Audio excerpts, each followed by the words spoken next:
देखिए, आज मेरी जो मैं हर महीने एक रिव्यू मीटिंग करते हैं हम अलग अलग डिपार्टमेंट्स की, जितने हमारे डिपार्टमेंट्स हैं, चाहे B&R है, आपका EB ब्रांच है, बिजली विभाग है और स्वास्थ्य विभाग है, वो सबकी मैं रिव्यू मीटिंग करता रहता हूँ हर महीने।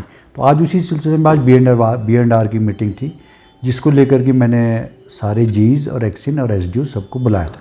तो कि मेरा वार्ड वाइज आप हमारा क्या स्टेटस है, क्या काम चल रहे हैं, कितने काम हुए, इसमें उन्होंने 2023 से लेके अभी 2024 तक के पूरी डिटेल मैंने इनसे मंगवाई थी। और क्या स्टेटस है, कितने काम हुए, कितने काम नहीं हुए, किस में कोई अड़चन आ रही है, क्या कोई डिस्प्यूट है, उस सारा हमने उसमें डिटेल में चर्चा की। और जो उसका काफ़ी फ्रूटफुल हमारा उसमें डिस्कशन भी, और उसमें कई चीज़ें हमारे निकल के आई।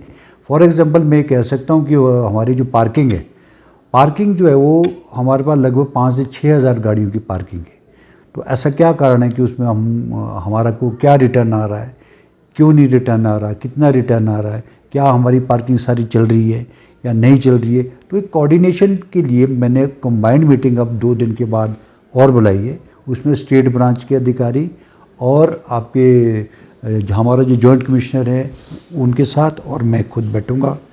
उसमें हम ये तय करेंगे कि कौन सी पार्किंग हमारी नहीं लगी और हमारे को रिटर्न क्या आ रहा है।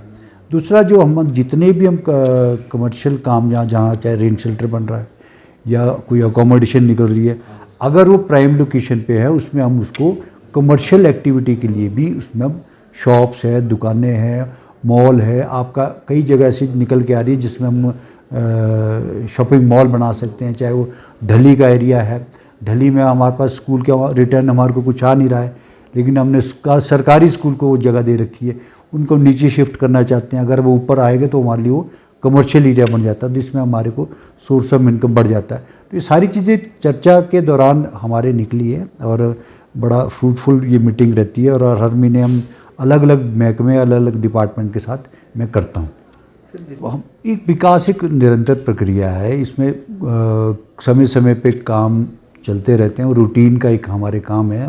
पार्षद भी इसमें समय समय पे देते रहते हैं। धन जिस हिसाब से हमारे पास आता रहता है, और उसका हमारे ऐसा कोई वार्ड नहीं है कि जहाँ पर कोई काम नहीं चल रहा है। वो एक प्रक्रिया है, उसको चलना। उसका मेरा एक मकसद उसको ये कि आपका स्टेटस क्या है, आप उसमें काम कर रहे हो फील्ड में कि नहीं हो रहा है, क्या ये जो आपके फैक्ट्स मुझे दिए गए, ताकि मैं माननीय पार्षदों को इस चीज़ को दिखा सकूं कि आपके वार्ड में ये काम हो रहे, क्या ये ठीक है, क्या ये मुझे जानकारी ठीक मिल रही है। आप इसको क्रॉस चेक कर सकते हैं, उसकी कॉपी मैं हर एक पार्षद को दे सकता हूं कि आप इसको, ये आपने मुझसे पूछा है तो आपका एक राइट है उनका, क्योंकि पब्लिक की जवाबदेही है उनको भी। तो मैंने उसमें सभी 34 के 34 वार्ड्स में सबको एक डिटेल्ड वो भी बनाया है। कोई अगर मुझसे चाहता है कि वो मुझे अपने वार्ड के टोटल वर्क चाहिए, क्या क्या हुए, तो मैं उसकी कॉपी भी उनको सबको डिस्ट्रीब्यूट कर सकते हैं और उसको क्रॉस चेक कर सकते हैं कि क्या ये काम हुए, क्या आपके काम में हो रहे हैं, या ये गलत तो नहीं, मुझे जानकारी। तो इससे डबल एक अधिकारियों पे भी एक प्रेशर रहता है कि मेरे काम को चेक किया जाता है, और साथ में माननीय पार्षद जो होते हैं वो भी उस चीज़ को पूछते हैं।